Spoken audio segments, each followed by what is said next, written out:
Welcome back to Toast Sports Baseball. I'm AJ. I'm here with Joe. And somehow we're already 5 weeks deep into the MLB season. This week, we've got the Rockies, who are off to a historically awful start.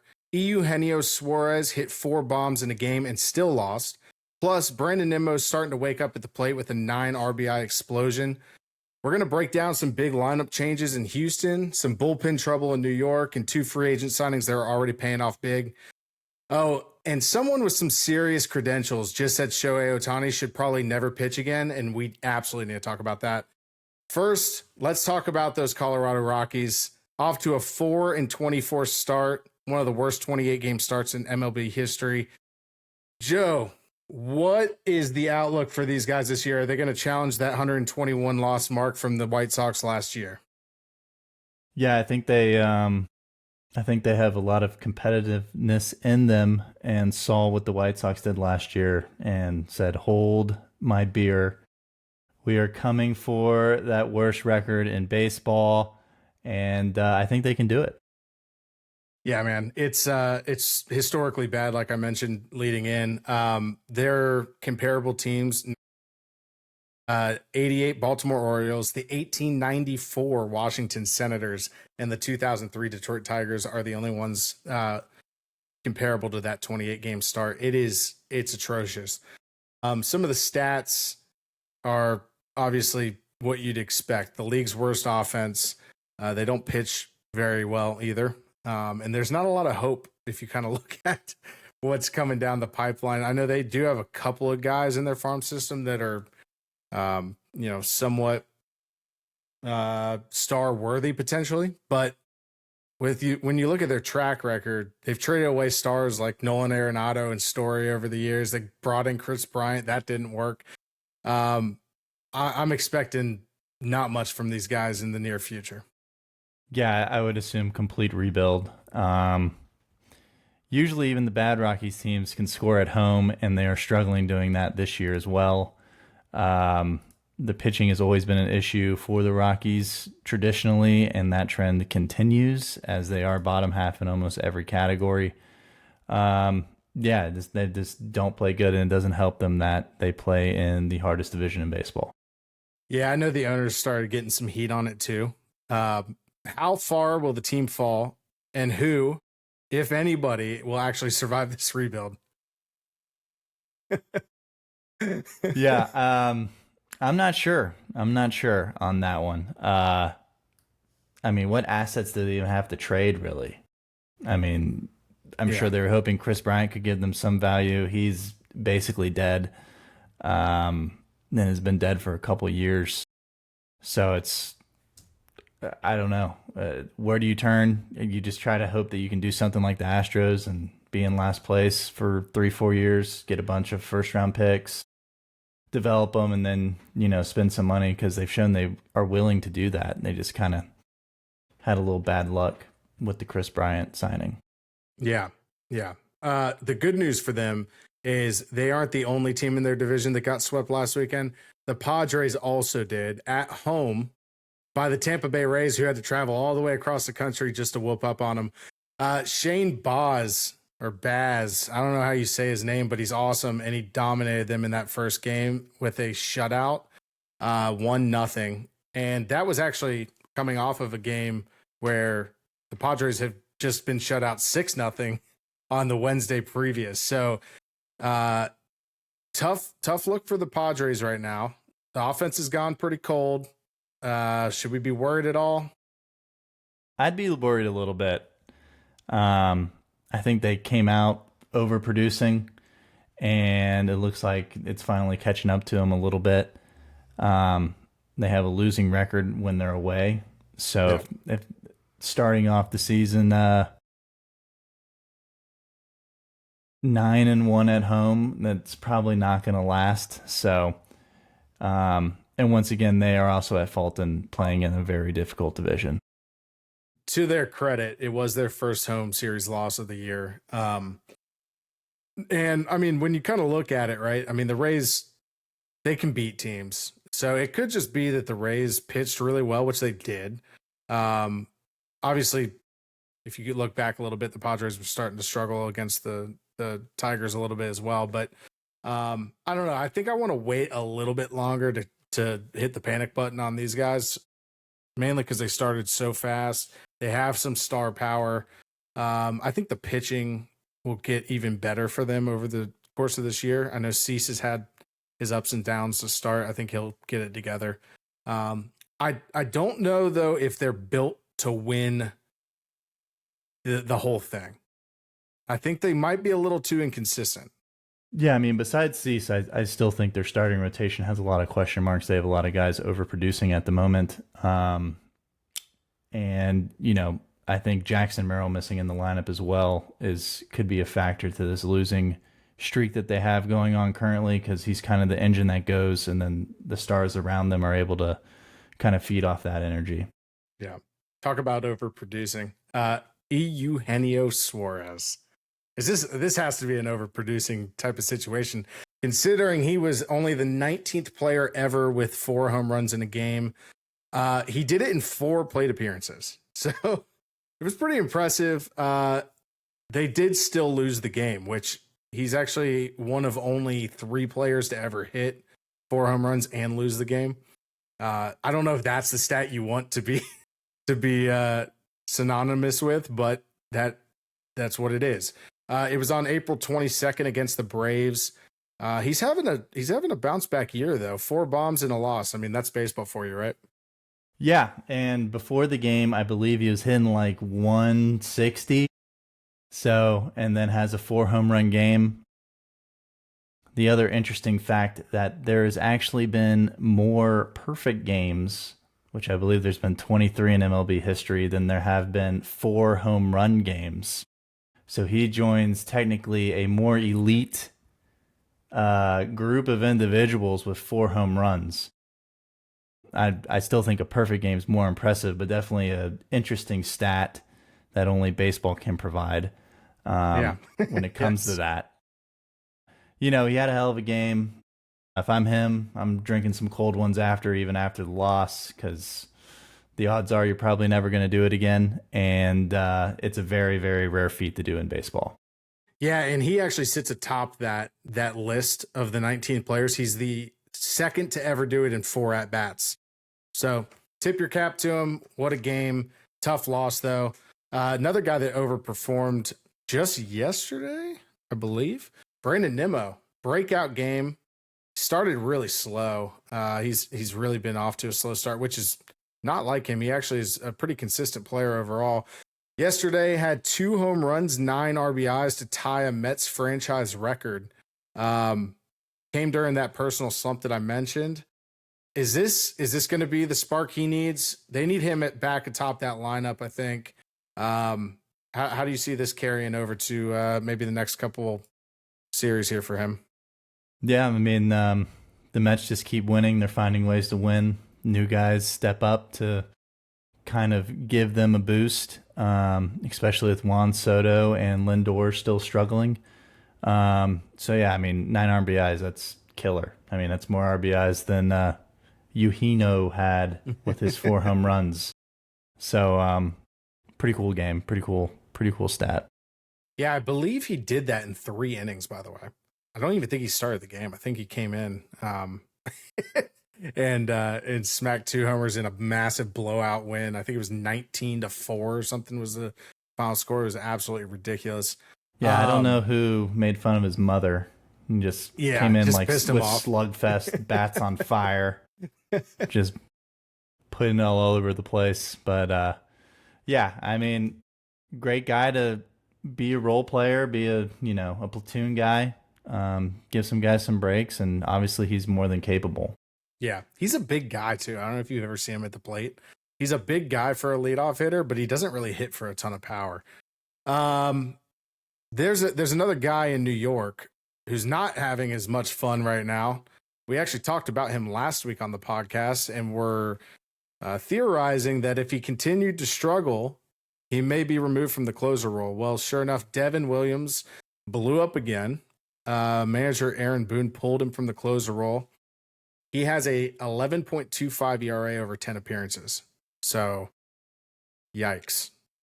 Is he going to be able to reclaim that closer role at any point, or is this Is this just his new role right now?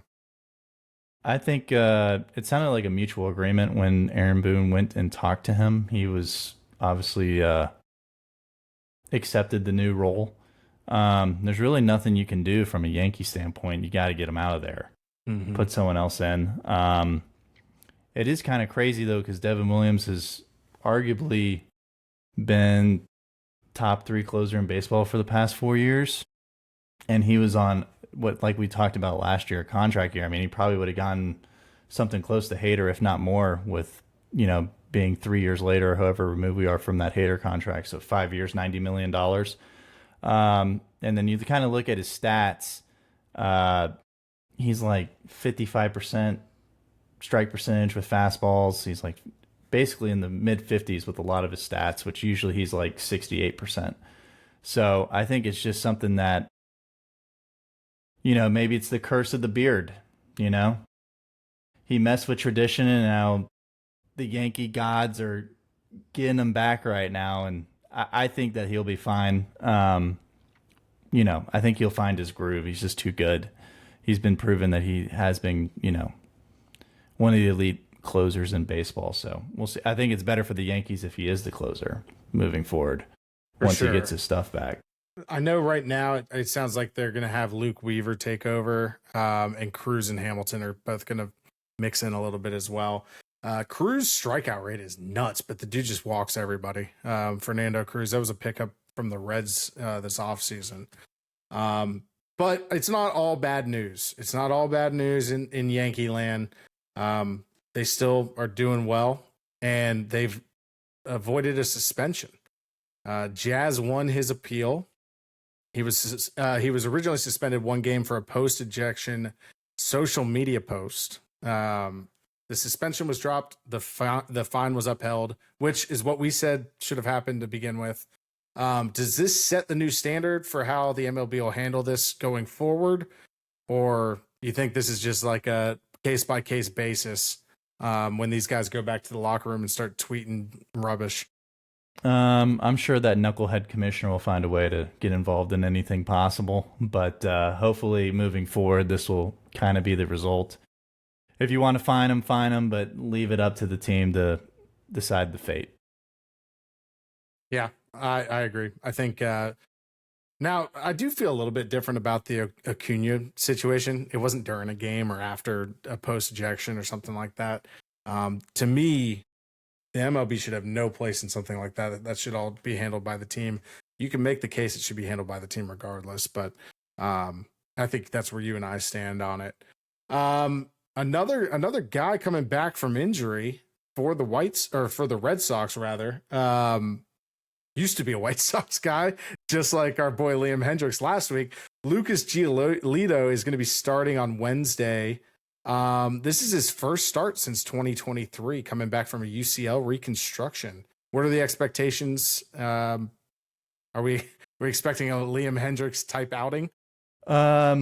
Everything that I've heard that he's been doing in the minor leagues has not been favorable. I think the Red Sox paid him $40 million, so this will be his first start on that contract. I think if you're the Red Sox, you're happy if you can just get 5 innings and kind of get like a Patrick Corbin-esque performance where he can just eat innings and kind of save the bullpen, gives up 3 or 4. His last minor league start, he had 6 walks, gave up 4 runs. I think he had like around a 5 ERA with his minor league start so far this year. Supposedly he was working on mechanics, and then once he switched back mid-game and started getting better, but his fastball's around 89, 92. So his velo's not there yet. But obviously a guy that when the Red Sox signed him, he was leading the majors in innings pitched. So he was just a dog. He 8 innings. And he finished 6th in the Cy Young in 2019 and 7th in 2020.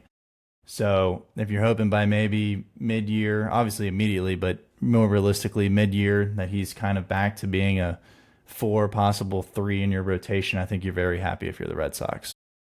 Yeah, Lucas Giolito, when he played for the White Sox, there were a couple years there where, I mean, he looked downright dirty. So it'll be interesting to see how he slots into this rotation as well. I think the Red Sox could use him, especially if he performs well. So exciting times for the Red Sox, who are cruising right now, I believe, during this podcast. Talking about some other news from this week. So Jose Altuve kind of piped up. A little leadership-esque going on here and saying, hey, guys, I don't need to be the leadoff guy. Move me down in the order and let's get this offense rolling. They were through a pretty rough stretch of offensive performances there. So yesterday they move him out of the leadoff spot, put Pena atop the lineup, and then Altuve goes deep in his first game in the new role.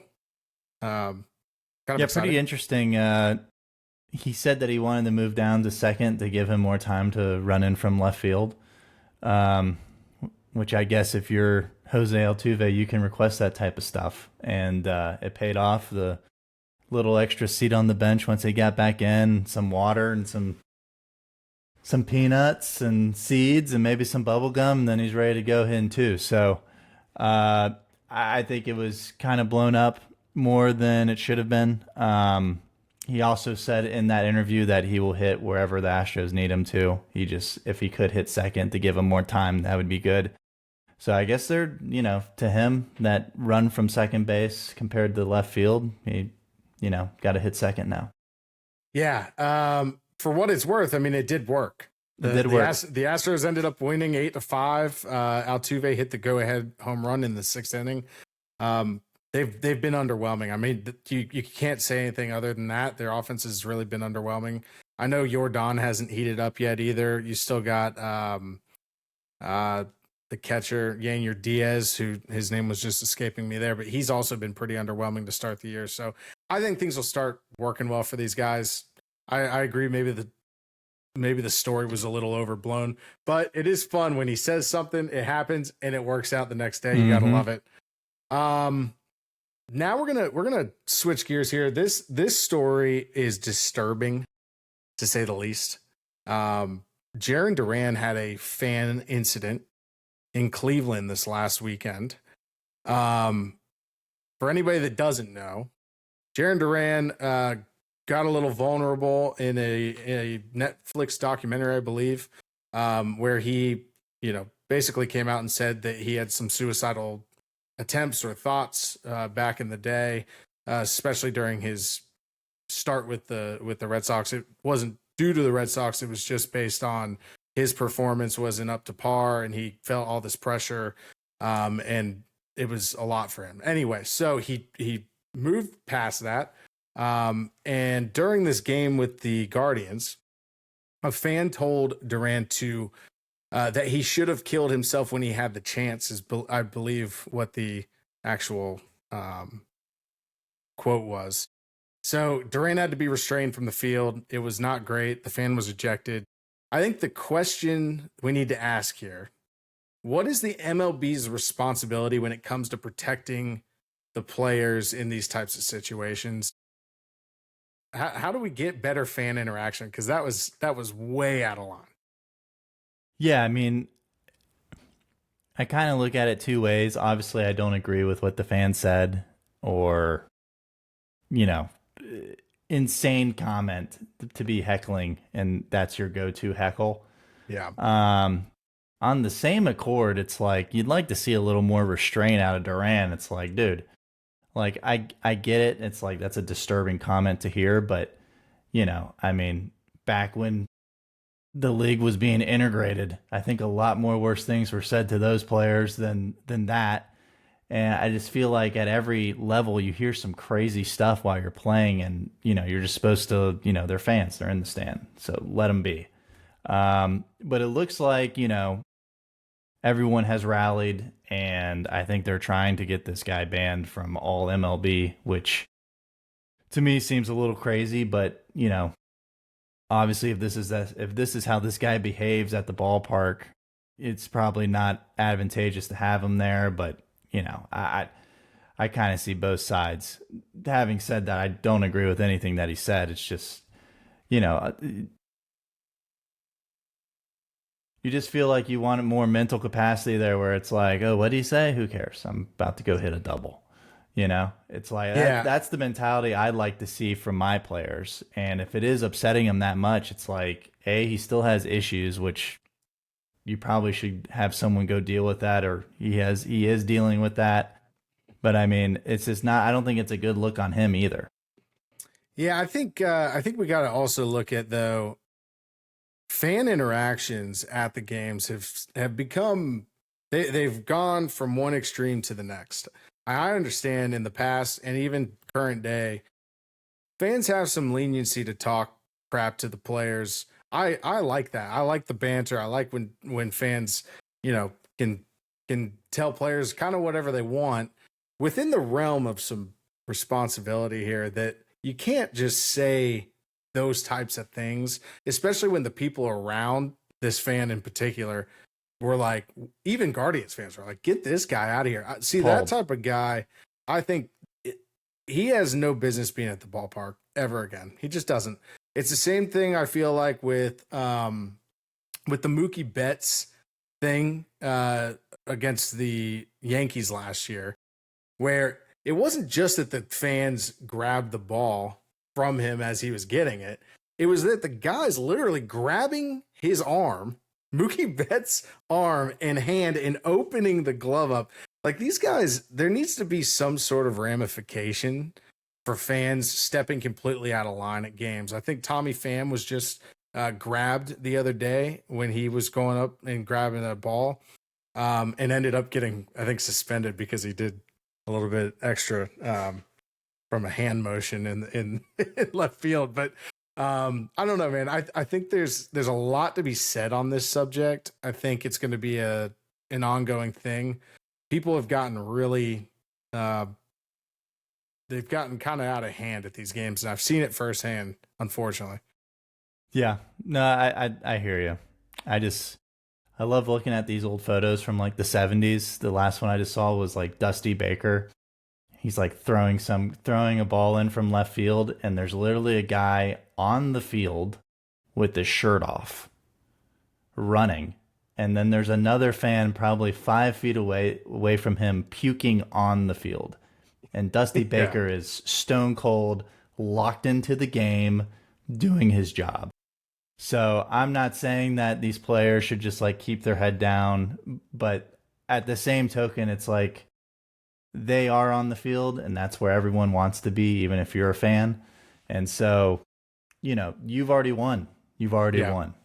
Just ignore it and do your business.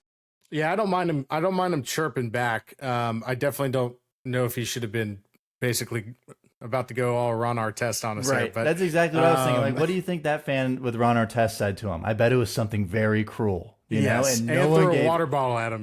No one gave Ron Artest the benefit of the doubt. Yeah, not once. Not once. Yeah. I think it's as simple as say your piece back, maybe even say to the umpire, hey, that guy's got to go. And everybody around him was getting him to get out of there anyway. So I agree. We don't need any players rushing into the stands these days. That's just completely out of line. All right. So I think we're good there. I think the MLB does have some level of responsibility to keep these really problematic fans out, but we do want to see a little bit more restraint on the field from our players as well. So, we'll see what happens over the course of the year. I'm sure this won't be the last incident with fans. Let's talk Dodgers. So Tyler Glasnow is now going to the IL. He's joining his good buddy Blake Snell. He's got some right shoulder inflammation. So my understanding is it's not overly serious, but when it's a pitcher and one of your top pitchers is already on the DL, and now you got this guy with shoulder inflammation, and you still don't have Ohtani back, you got to start worrying about what's going on with the rotation there. That was like their calling card. They were going to have great pitching this year, and now it seems like maybe that's not going to be the case. Yeah, it's crazy. It's like on paper the Dodgers were not going to lose a game, and now 3 injuries later, they're like, they can't even fill the entire roster with MLB talent. It's just baseball. It's like you got to have the most important position in baseball as always, is pitching. And you got to have a plethora of it. And the Dodgers over the years have, if there's a team that knows how to get through it, it's the Dodgers. They throw a bunch of dudes out there with no names, they end up being studs. And, their player development and front office is always has a plan B with their pitching. So I don't see it affecting them to a great degree. However, obviously you want these high ceiling guys back for playoff time, and hopefully they're durable enough to do it, which Glass now has been pretty injury prone his entire career. So, which is kind of, to me, it's like, it's not that bad of a thing because he's always injured, and he always finds a way back. And Blake Snell had the same thing last year. He missed like the first one, he didn't get signed, then he got signed, and then he got injured, and then like the back half of the year, he's the best pitcher in baseball. So, does Glass now do that, or Blake Snell do it again this year? I don't know, but I think that they'll both be productive come down the stretch when it's needed. The Dodgers do a great job at rest, 6-man rotation, Ghost IL. They're like the inventors. Everyone is trying to catch up to how they operate. So, does it hurt with the division how competitive it is in there with the Giants and the Padres and the Diamondbacks right now? Yeah, but I think they'll figure it out. And they also have the #1 farm system in baseball. So if they have to go make a move, they go make a move. My biggest concern is that the Dodgers are old. We've said it a couple times. I worry about, and I agree. I think they have a really good idea on how to manage an older roster, which they've done a lot actually over the last however many years, to be honest. But you got a guy like Kershaw coming back. Still, it's Kershaw, but he's definitely in the twilight of his career.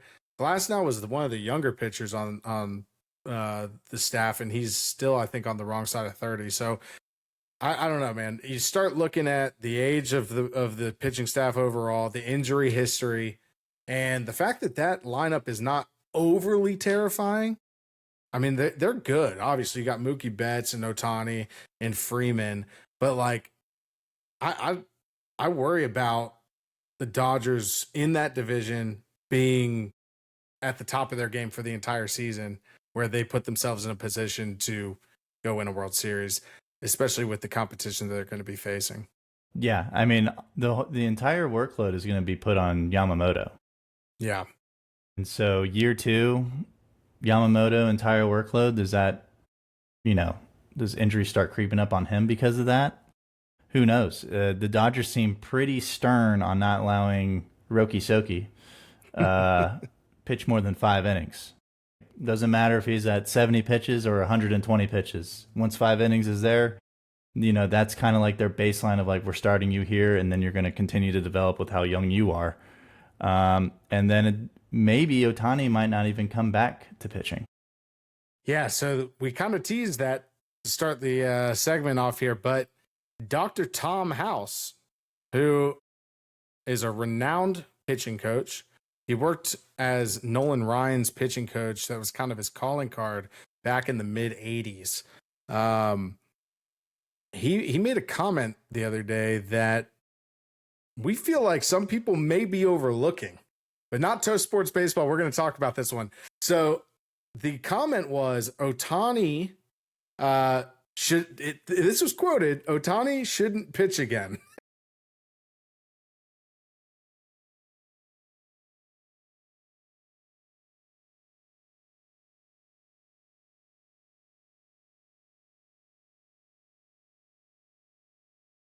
I'm starting to think that there might be some legs to these comments, especially when you have a guy that has the repertoire and everything that this guy has in his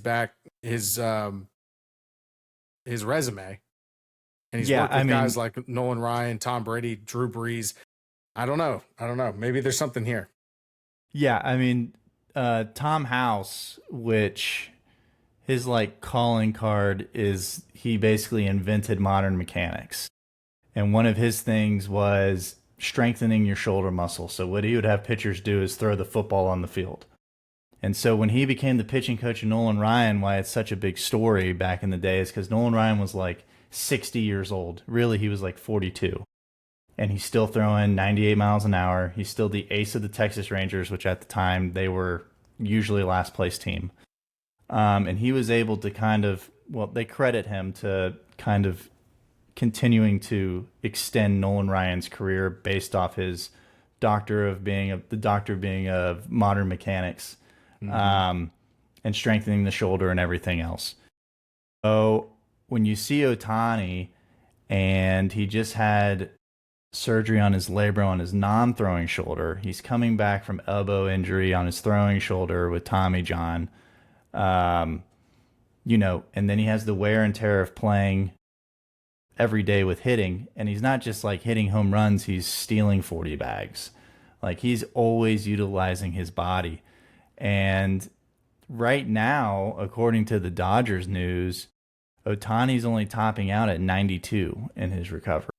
Yeah. And so he got his Tommy J in 2023. So, I mean, usually that's now, with modern medicine, a 10-month, you can be back in 10 months, 12 months. And for Ohtani only throwing 92, it just, to me, it sounds like his body might be a little overworked from everything that he's doing, which makes sense. He's a stud at everything he does. But I think if you're the Dodgers, you have to start asking yourself, we just paid this guy $3 billion. How do we get him to age 40 and being productive? And is it him just hitting and then in his latter years being like a 250, 260 hitter with 25 jacks?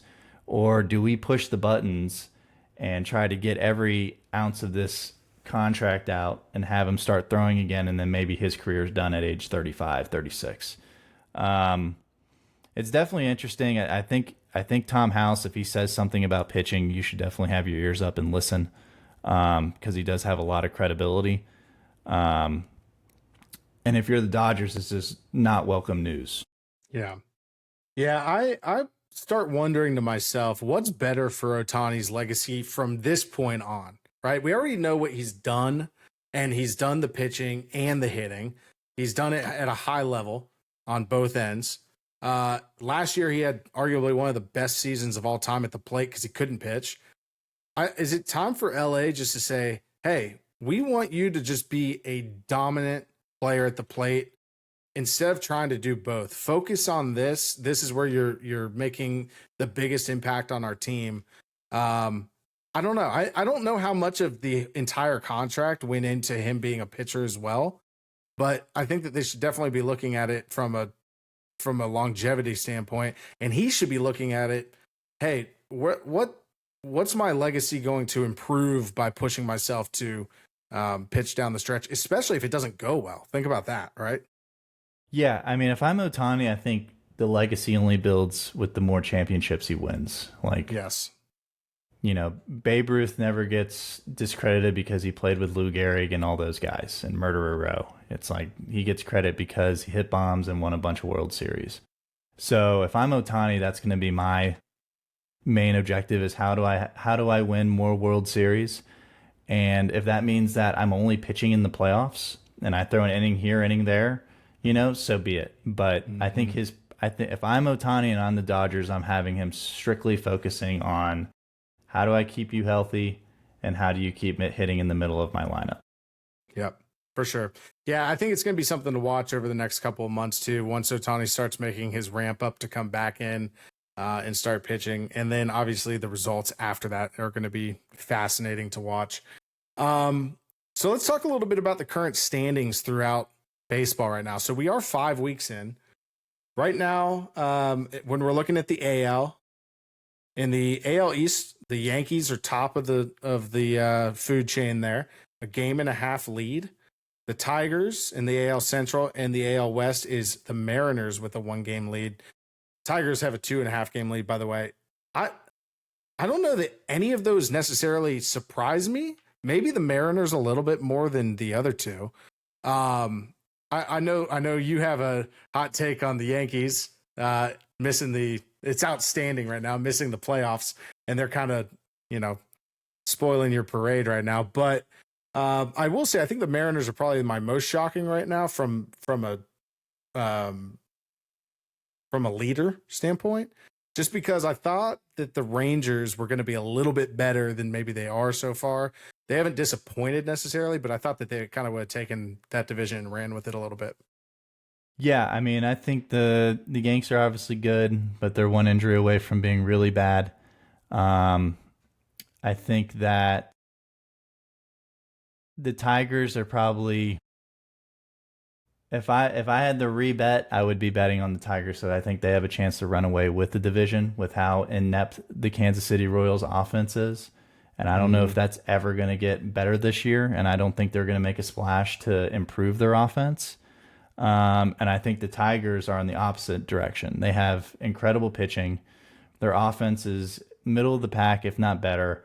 And they missed out on signing Bregman to the biggest contract that was offered on the free agent market, which means at the deadline, they will go take on a contract to improve their offense. Yeah. So I think the Tigers, out of all three in the AL East, I feel most comfortable with saying they are the favorite to win their division. I think the Mariners are better than what I expected, but I still think the Rangers are still going to win that. When it comes down to it, they're banged up with a couple injuries, especially with their starting rotation. And like I said, I think the Yanks are not going to win. I don't think they're going to win. Man. Do they make the playoffs? Maybe. I'm just hoping someone else gets hot and can knock them out. Maybe the Rays. You fooled me. You fooled me a second there. I thought you were going to give them some kudos, man. Let's look at the National League side. So we got the Mets leading by 4.5 games in that division. Not necessarily surprising. However, how good they've been has been relatively surprising. The Cubs have a 1-game lead in the Central, and the Giants and Dodgers tied atop the NL West. None of those shock me. I mean, I'll just say it. None of them shock me. The Mets being as good as they have been, their pitching has been absolutely nonstop, just coming at you. I know we caught some heat last week for, questioning the pitching lab, as I've been reminded by a lot of people on social media. However, I still am not sold. I think that they are going to eventually come back to the mean. You can't count on guys like Griffin Canning all year to get you a World Series. But I don't know. Maybe they will keep it going and they will get a little healthier too. I am impressed by the Mets overall as a team this year. Yeah, I mean, I think the Mets are still going to lose that division. I've seen this so many times where they get out to a big lead in April and May, and then as soon as the halfway mark comes, they have just this terrible collapse, and that's what they're built to do again because they don't have the pitching. They right now have the best pitching in baseball, which it reminds me of the Red Sox of last year because they too had the best pitching in baseball for 2 months. And then it all came back to earth, and they finished 500. The Mets will definitely be better than 500. As a matter of fact, if I'm a Mets fan, I think the offense only gets better because you have to assume that Juan Soto and Lindor, which Lindor traditionally always heats up around middle of the year, are going to get back on track. And then you have Pete Alonso, who's having his best year maybe ever right now. And then there are other role players that they have. So I think the Mets are going to be good. I think they're going to make the playoffs. I still think the Braves are going to win. The Braves are now 2 games away from being at 500. They're currently 6.5 back, and they got a lot of time left in the season. And they still don't have Ronald Acuna, and they just lost Strider, so they'll be getting him back. I think the Braves. It's still the Braves' division to lose, even though they're 6.5 games back. Yeah. NL West, I'm still surprised by the Giants and Diamondbacks. I think the Giants are there to stay, which I would have never thought at the beginning of the year. But I can easily see them staying and finishing in 4th because they win 84 games and 3 other teams are just better than them. Mm-hmm. When it comes to the Central, I think it is the Cubs' division to lose, but I also think the Reds, if they can continue their pitching, which they have top 10 pitching in the game right now, and I think that is also there to stay. If they can just somehow supplement De La Cruz and their offense, I think they could definitely make a run at the Cubs for that NL Central spot. Ellie is hot. He's on some crazy streak right now as well, getting on base. So, he's doing what he's supposed to be doing. I'd like to see him hit for a little bit more power, but overall, he's stealing a ton of bags and he's getting his team in position to win games. So yeah, it would not shock me to see the Reds take the division. I obviously, would love to see the Cubs do it. I think they're overperforming a little bit. However, every statistic from a batting perspective, if you look at the Cubs right now, it's impressive what they're doing at the plate. And they aren't even getting good production from certain guys in the lineup that you would expect, like a Dansby Swanson. So I'm really encouraged by the Cubs. They're a little bit like the Mets to me, though, where I think they're overperforming to their talent levels. Specifically for the Cubs, I think that they're overperforming maybe a little bit at the plate. And their pitching is horrendous. It's horrendous. It's not good. Their bullpen is terrible. And outside of Imanaga, there's nobody that you really love to see take the bump for them. So we'll see how that one kind of comes down to the wire. I believe it will, between the Cubs and Reds. One last note on the Cubs. They have the easiest schedule left in MLB. Yeah, it's pretty impressive that they've had the hardest to start the year as well. So you got to think, that's good odds if you're a Cubs fan. They got the easiest schedule left. Let's get it done, boys. Let's get it done. So, we've had some predictions for our division winners. Which one has you worried the most right now? I think you kind of mentioned it already. Yeah, I'm definitely worried about my Royals prediction. They're either going to have to get really hot offensively. I think their pitching and bullpen's fine. I think they can win games, but they have to score. And I just don't see that front office supplementing that team at all for offensive production. And the Tigers, they have 4 starters with a sub-3 ERA, and their other guy has like a 3.3. Yeah. They have a great bullpen, and their offense is significantly better than the Royals, and I think they will get help at the deadline. So I think the Royals have a uphill battle to win that division. Yeah, my series prediction, or my division prediction that I'm most worried about has got to be the Baltimore Orioles. I don't know what I was thinking. I have no idea what I was thinking. Actually, I do. There was so much promise coming in with the season with these guys, and it has not panned out. Which is going to segue for us right into our GM spotlight. So we're going to be heading to Baltimore. The Orioles came into 2025 with some World Series buzz. They have a virtually loaded farm system. At least it feels like that from a top end standpoint. They had a new billionaire owner come in, but a month into the season, it's a mess. Injuries, weak free agent moves, bottom of the barrel team stats. What's the plan in Baltimore? Man, a very tough one, because I was not expecting them to be in this position either. Obviously, I thought it was very strange that they didn't really go get any signings. They brought in Tyler O'Neill. He basically replaced Santander, so they improved defensively, but offensively remained about the same, and got him for like $15 million. I think it was a 3-year deal. There might be an opt-out, so really minimal money spent. And then their other major free agent signings is Gary Sanchez as a platoon DH and backup catcher, and 41-year-old Charlie Morton for $15 million a year, who has a 10 ERA. And then on top of that, with signing Charlie Morton, they automatically had Kyle Bradish, who wasn't going to be back till the second year, so one of your best starters is out. And then Grayson Rodriguez goes down with lat inflammation, arm issues essentially, and he still has no timetable to return, as he is just started playing catch. And then the injury bug continues, as the beginning of the year they didn't have Gunnar Henderson. He's still kind of getting back into baseball shape while playing, but Colton Cowser goes down. Jordan Westberg just went down. Gary Sanchez, who you signed, is down. And then Tyler O'Neill, who is also injury prone, also down. Yeah. So you're not left with much, and you already needed help from a starting pitching standpoint, and they only supplemented it with Charlie Morton.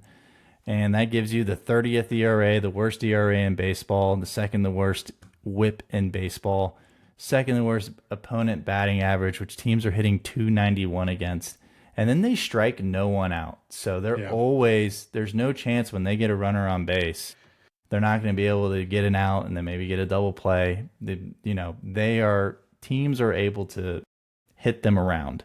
Yeah. And then offensively, they've been a complete struggle as well. So bottom of the tier in everything except ninth in home runs, which leads me to believe, and including stolen bases. So they're not even running, which means they're living and dying by the long ball. And I feel like that's like a outdated, old strategy for baseball. Like they're 5 years behind, that's a whole entire management thing. And I don't know if the ownership took this over and this was kind of like their program, because that was the trend a handful of years ago. But, as you can see, when you're completely relying on the long ball and you have nothing else going for you, it provides disasters. You're either going to hit a couple home runs and win if you have good pitching, which they don't, or you're going to struggle mightily like they are today to the Yankees, who are losing 15-3, and they just lost 15-3.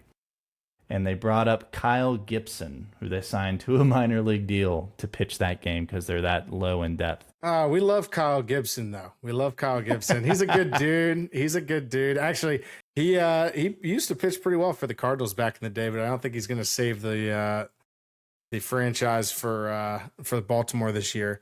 I know there's some payroll questions and some ownership questions. Obviously, Rubenstein took over as the majority owner. He's worth like $4 billion.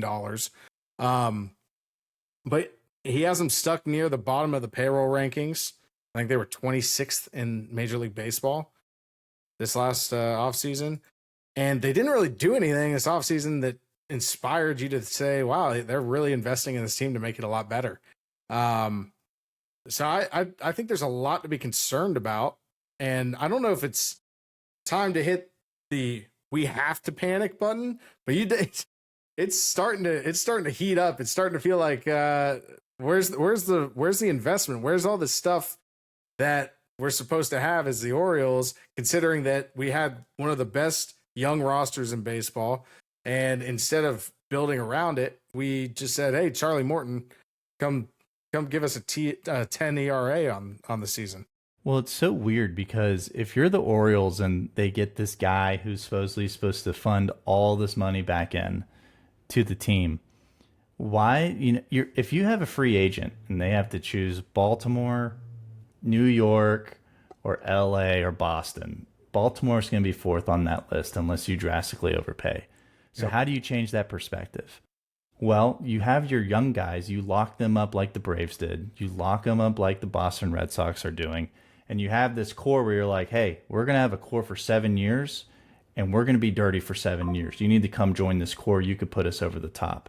Yep. And why they haven't tried to get these team friend, you call them team friendly, but still you're avoiding arbitration, so you're just paying early on the player deals, which ultimately works out in the favor of the team, because instead of having to pay $300 million, you're paying $100 million. So however you want to look at it, but Adley Rutchinson, Jordan Westberg, even Kyle Bradish, Grayson Rodriguez, frickin' Little Bam Bam. I can't think of his frickin' Little Holiday. Yeah. You have all this core. Why are we not trying to get them signed? So there's a chemistry and a culture there where you can then go attract a big free agent and not having to accept Charlie Morton and Tyler O'Neill. Yeah. So invest. Sandy's out there. Go get him, man. Yeah. Invest in the team. The problem too is like we're starting to see their farm system dip. Because all these guys are now in the majors, their farm system's ranked 14th overall. Yeah, they have Kobe Mayo and Samuel Paseo sitting at Norfolk, but right now is the time to invest in the guys that you just spent all this time getting up to the major leagues. the next wave is probably not for a year or two when you're talking, a next wave of actual prospects to come in outside of Kobe Mayo. The pressure's on, man. Pressure's on the current core and the pressure's on the current organization. They gotta get it going. And right now they don't look like a playoff team, even if they were healthy. And they're not healthy, which is not helping their case at all. So, they gotta be buyers. They can't be sellers. I don't see them being sellers. They gotta get it together. They obviously will become sellers if they don't get it together. But well, I don't even know who they sell. Like, Effin would be their really only big trade piece, who's also injured, yes, but should be coming back in about 2 weeks. But he's really like the only person that, if they're having a bad year and they're just going to scrap this year, unless they trade part of the young core, he's really the only piece that you can actually go get some assets with and kind of rebuild your farm system. Maybe Mullins. Cedric Mullins. Yeah, but I think Mullins is on his last year of arbitration, so he's going to be a free agent. So they're not going to return. It won't get the same return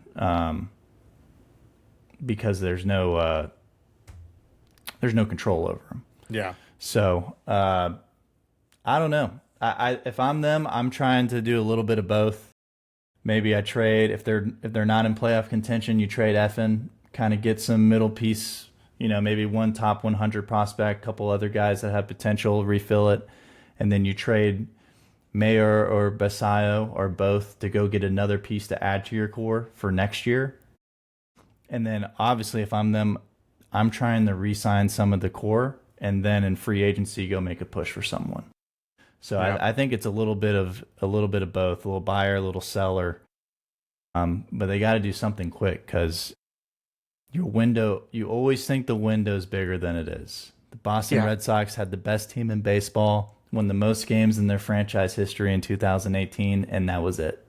They let Mookie walk, Xander walk, and got nothing in return, and then they gave $330 million to Devers, who's now a DH. Come on, dude! Now that look at them today. Look at them today. Yeah, exactly. They're crushing it. They're crushing it. They're 7 years later. 7 years later, we're back.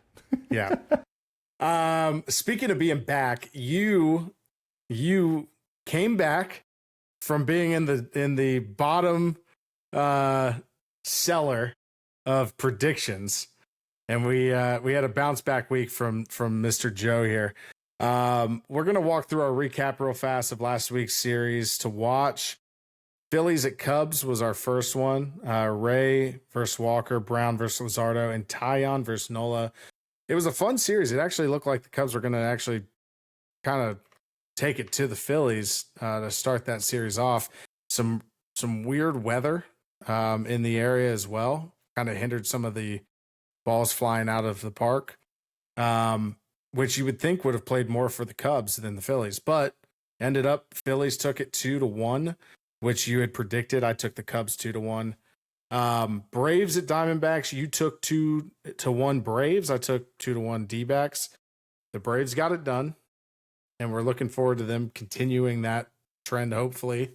As you said, trying to take that division back and get back into a 500 situation. Yeah, Fart's been killing me on these predictions. I pick against Fart every time, and he farts right back at me. Schwellenbach versus Fat, Mr. Fat. That was the one win for the D-backs. And one of the losses we mentioned was that Suarez 4 home run game. So definitely entertaining to say the least. Rangers at Giants, which I think was supposed to be the most fun series of the weekend. It lived up to it. It was awesome. The Rangers and Giants had a couple walk-off wins. There was some drama there. The Rangers ended up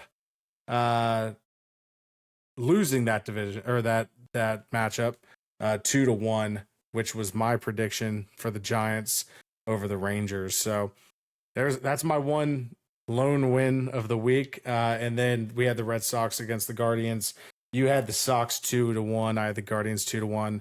It was not close. That was not close. It got embarrassing for the Guardians. Yeah, they should have swept. That last series, game, the Sox should have swept. Yeah. Yeah, that first game, that was unfortunate for the Sox. But that last game, they made up for it. with an offensive explosion. So now sitting on the season, you're 7-9. I'm 9-7. You're right back in it. We got to get you just like the Braves. We got to get you back over 500. And hopefully we'll do that this week. So we'll talk about our upcoming series here in a minute. Yeah, no, it was a lot of must-win series, I thought, for a couple teams to set the tone, being the Phillies, Braves, and Red Sox, and they all pulled through. Not just for me, but I just think in general. I thought the Braves needed that so bad. Yeah, in my opinion. Absolutely. And I thought the Phillies did too. They were freaking struggling. And, and then the Sox, obviously, they needed something as well. They've been in a funk. That Rangers-Giants game, I have bet against the Giants this entire year, and they continue to slap me in the face. So, and for some reason, every time we have the Rangers on here, Corbin's pitching, and that's always an automatic loss, but he always throws 5 innings. So, I get the whole strategy of it, but some good baseball this weekend. So we're gonna talk a little who's hot, who's not. Let's roll right into it. So we're just gonna list off a few names here of guys that, if you're playing fantasy baseball, this is going to be really pertinent for you. If you just want to know who's really hot on your team, or maybe your opposing team's coming up this weekend, that's who we're going to outline here. So, Brendan Donovan, 359 average with a 930 OPS. He is scorching, just hitting the cover off the ball. And then there's a guy for the Cubs, Pete Crow Armstrong. He's been insane. I saw some stat the other day. He was the first player in MLB history to have 10 extra base hits, 10 plus steals, some average. They make up these stats these days where they just put a bunch of stats together and make it sound insane. But he has been great. So it might be a star breakout type of situation. He's had 12 stolen bases, 5 home runs, and an 855 OPS over his last, I think, 10 games. So really strong for him. We're going to keep the averages rolling here. Steven Kwan with a 346 average over his last 10, 4 homers. He's looking great. The guy's got a little pop too. Yeah, I mean, Steven Kwan had this last year too. He started off and he's hitting close to 400 till the All-Star break, and then he ended up hitting 275 at the end of the year. Hopefully, for the people that own him in fantasy, he stays hot. But I think he's there to stay. It looks like he's a really good contact hitter. Yeah, Marcelo Zuna with a 316 average with 5 homers. Hunter Brown has pitched to a 1.22 ERA for the Houston Astros. Very impressive start to the year for him. 2.6 WAR in 24, and he's already got a 1.7 WAR this year. So looking really good. He's actually under a 0.85 WHIP over his last couple starts as well. So he's looking really, really good. He is the Astros gamble. They need him to be an ace. If he's an ace, they make the playoffs. Yep. I don't disagree with that at all. Robert Suarez with an under 1 ERA, a 0.75 ERA, a 0.5 WHIP, with 10 saves. Dirty. Absolutely electric out of the pen. And then let's talk about this guy. He was National League Player of the Week last week.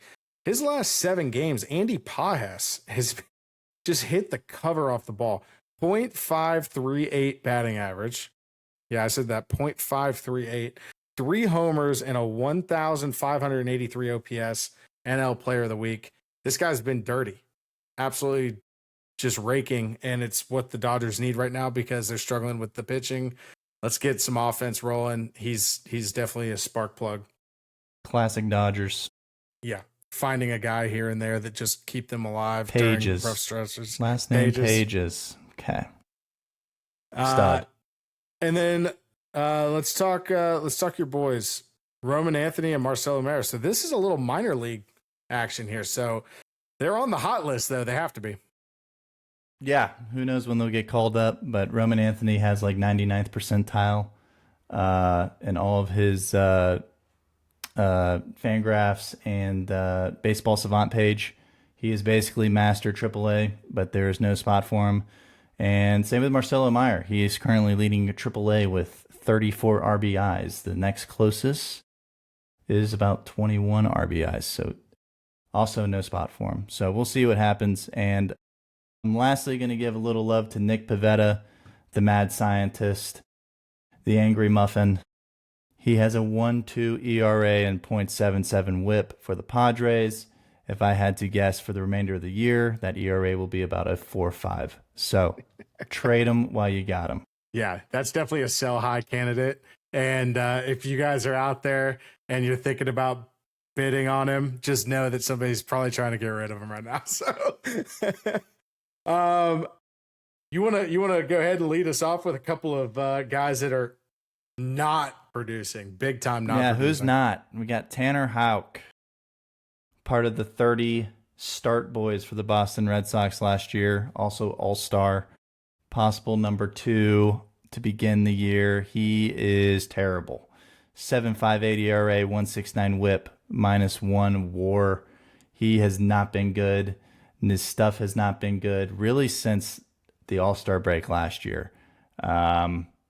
Can't get any swing and misses, and that's really big. Swing and miss and not being able to locate the zone like he was able to the first couple months of last year is his biggest issue. Marcus Semien, 150 average, 436 OPS, -0.8 WAR. Obviously not what you want from the Rangers for a guy that's been the staple of your lineup for the past 5 years. Mm-hmm. Adley Rutchinson, 209 average, 677 OPS. Kind of what we talked about with Baltimore. That he's in a funk, and he's got to get out of it for the sake of them. Alex Bohm, 222 average, 527 OPS, 0 home runs. If you're playing a corner position, you have to hit bombs. It's like the rule of the MLB. First and third are your bomb guys. 527 OPS with 0 home runs. He is practically useless right now for the Phillies. He's got to get better. More than likely, we'll trade him for someone and start somewhere new. Yeah. Willy Adames, part of the big free agent signing for the Giants.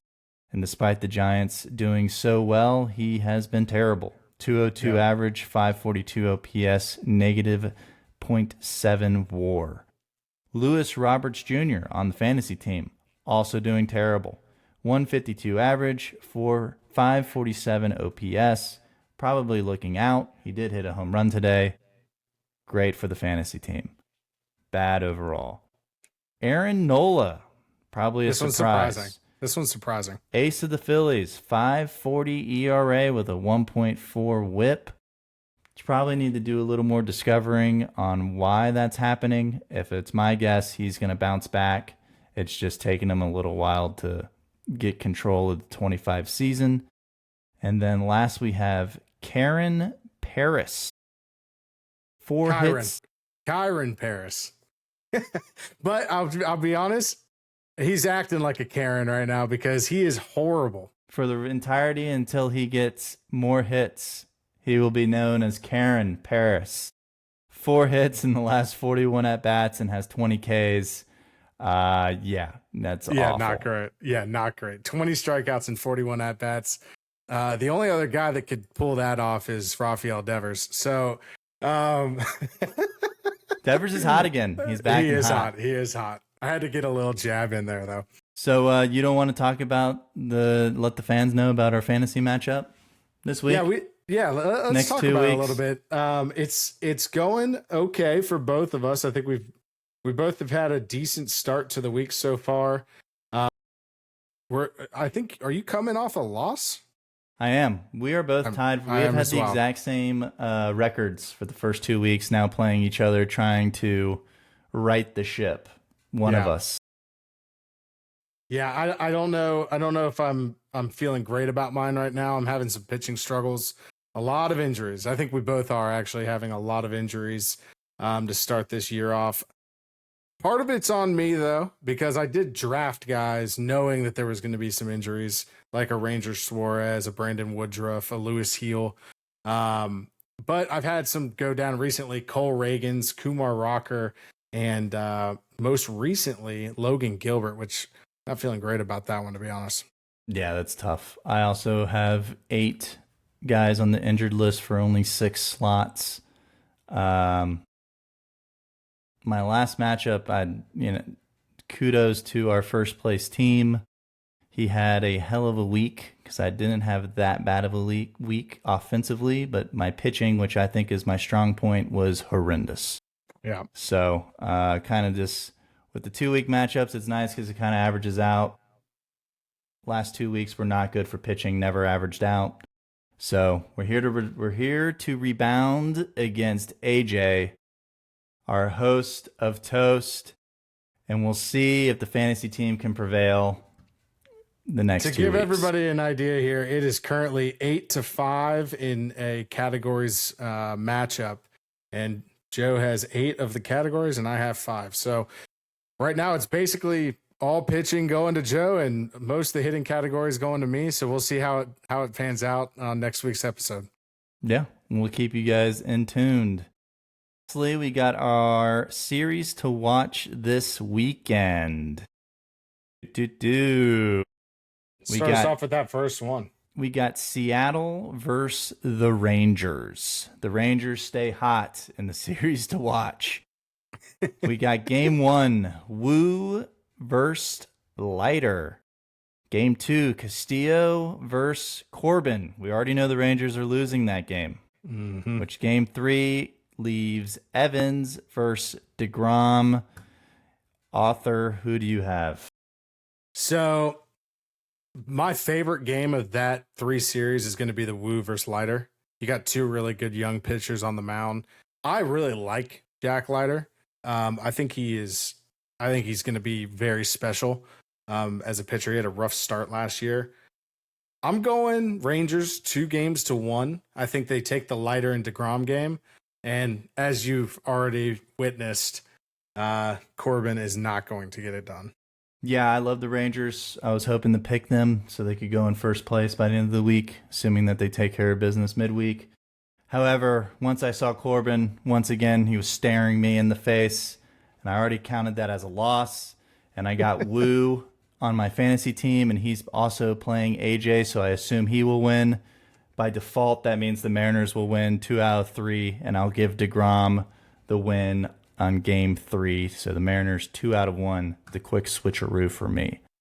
Next game, we got the Rays versus the Yanks. The Rays are hot.